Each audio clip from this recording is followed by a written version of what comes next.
Sulaiman merupakan salah seorang raja yang menguasai bangsa manusia, jin, dan hewan. Beliau adalah putra dari Nabi Daud alaihissalam. Sejak usia 11 tahun ia sudah menunjukkan tanda-tanda kecerdasan, kepandaian berpikir, serta dalam mengambil keputusan. Ia juga sering menemani ayahnya yaitu Nabi Daud alaihissalam dalam setiap sidang peradilan yang dia adakan untuk menangani perkara perselisihan di dalam masyarakat. Setelah dewasa, Nabi Sulaiman membangun Baitul Maqdis dan melakukan ibadah haji sesuai dengan ajarnya. Lalu ia pergi meneruskan perjalanan ke Yaman. Setibanya di ibu kota Yaman, ia memanggil burung hutut untuk membantu beliau mencari sumber air di tempat kering dan tandus itu. Ternyata burung hutut yang dipanggil Sulaiman tidak berada di antara kawanan burung yang selalu berada di tempat yang senantiasa melakukan tugas dan perintah dari Nabi Sulaiman. Nabi Sulaiman menjadi marah apabila burung hutut itu datang tanpa alasan yang cukup jelas. Burung hutut termasuk jenis burung pemakan serangga. Ia mempunyai paruh yang panjang, berjambu di bagian kepala, berekor panjang, dan berbulu indah beraneka warna. Ia hidup dengan membuat sarang atau lubang pada pohon-pohon kayu yang telah mati. Tak lama kemudian burung hutut datang dan ia hinggap di tangan Sulaiman sambil menundukkan kepala karena ia merasa ketakutan. Ia berkata, "Aku telah melakukan penerbangan serta pengintaian dan menemukan sesuatu yang sangat penting untuk diketahui oleh Paduka Tuhan. Telah menemukan sebuah kerajaan yang besar dan mewah di negeri bernama Sabah yang dikuasai dan diperintah oleh seorang ratu.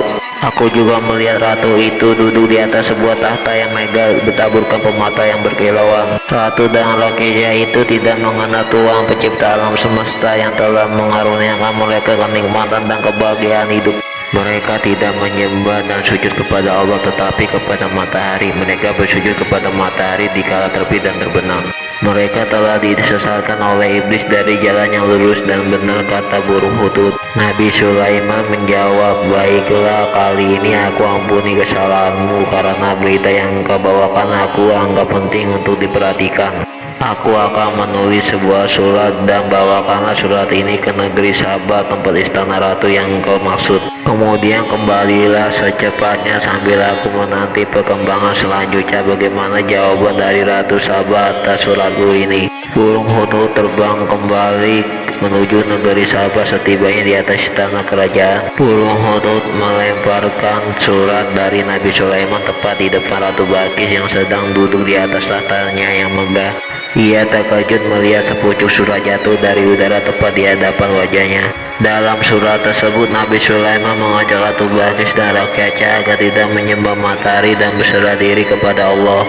Kemudian Ratu Balqis mengadakan perkumpulan dengan para penasihatnya untuk membahas isi surat dari Nabi Sulaiman. Ratu negeri Sabah yang bernama Balqis sangat terkejut menerima surat dari Nabi Sulaiman. Ia kemudian membuka dan membaca isi surat itu yang berbunyi, "Dengan nama Allah yang Maha Pengasih lagi Maha Penyayang. Surat ini adalah dariku Sulaiman. Janganlah kamu bersifat sombong dan menganggap dirimu lebih tinggi daripadaku. Datanglah sekalian kepadaku, berserah diri." Begitulah pembukaan dari surat tersebut. Setelah membaca surat itu, Ratu Balqis segera mengumpulkan para penasihat kerajaannya. Para penasihat cenderung menolak ajakan Nabi Sulaiman. Mereka berkata, "Kita adalah orang-orang yang memiliki kekuatan dan memiliki keberanian untuk berperang, namun keputusan tetap berada di tanganmu. Maka pertimbangkanlah hal-hal yang akan kamu perintahkan." Setelah menerima berbagai saran, Ratu Balqis ternyata tidak memilih jalan peperangan, beranggapan bahwa Nabi Sulaiman mungkin iri dengan kekayaan yang dimiliki oleh negeri yang ia pimpin sehingga Nabi Sulaiman ingin menyerangnya.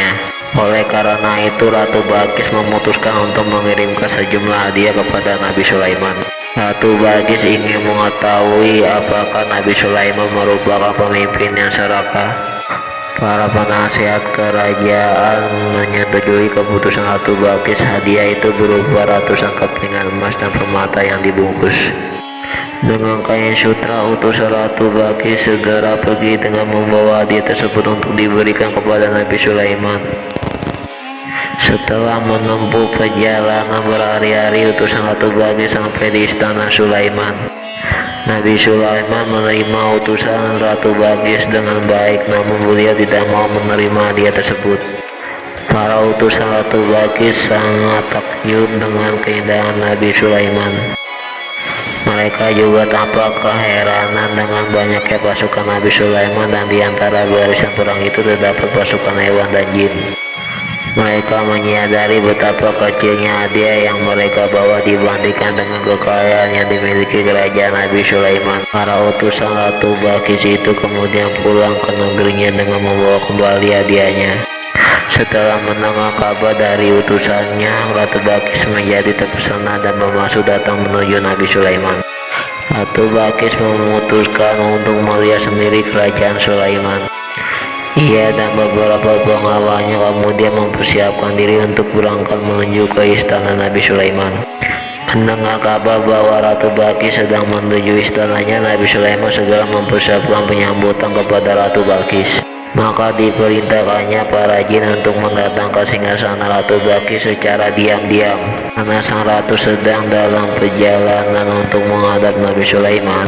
Ketika sang ratu tiba beserta para pengiringnya, Nabi Sulaiman menyambutnya dengan menunjuk ke singgasana sang ratu. Nabi Sulaiman berkata, "Seperti inikah singgasanamu?" Ratu Balqis merasa heran dan bertanya-tanya dalam hatinya, bagaimana mungkin singgasana bisa berada di istana Nabi Sulaiman, padahal ia yakin bahwa singgasananya itu berada di istananya ketika ia pergi meninggalkan negerinya. Di tengah keheranan tersebut, Ratu Balqis diantar masuk ke dalam sebuah ruangan yang sengaja dibangun untuk menyambutnya. Lantai dan dinding-dindingnya terbuat dari kaca bening dan berkilau. Ratu Balqis mengira bahwa ia sedang berada di atas sebuah kolam air, dan ia segera mengangkat kain bajunya agar tidak basah. Nabi Sulaiman berkata kepadanya, "Jangan takut, engkau tidak sedang berada di atas kolam air. Apa yang engkau lihat itu adalah kaca-kaca bening yang menjadi lantai dan dinding ruangan itu." Ratu Balqis tersipu malu. Ia menyadari kelemahan dirinya terhadap kebesaran dan kekuasaan Allah yang ditunjukkan oleh Nabi Sulaiman. Balqis berkata, "Ya Allah, aku telah lama tersesat berpaling darimu, melupakan nikmat dan karuniamu, merugikan dan menjolimi diriku sendiri, sehingga terjatuh dari cahaya dan rahmatmu. Ampunilah aku dan kaumku. Aku berserah diri bersama Sulaiman nabimu dengan ikhlas dan penuh keyakinan. Kasihanilah diriku, ya Allah, Tuhan yang Maha Pengasih dan Penyayang." Demikianlah Ratu Balqis akhirnya menikah dengan Nabi Sulaiman, dan kerajaan Saba dengan kerajaan Sulaiman akhirnya disatukan. Mereka pun hidup bahagia sampai akhir hayatnya. Hingga apabila mereka sampai di lembah semut, berkatalah seekor semut, "Hai semut-semut, masuklah ke dalam sarang-sarangmu agar kamu tidak diinjak oleh Sulaiman dan tentaranya," sedangkan mereka tidak menyadarinya.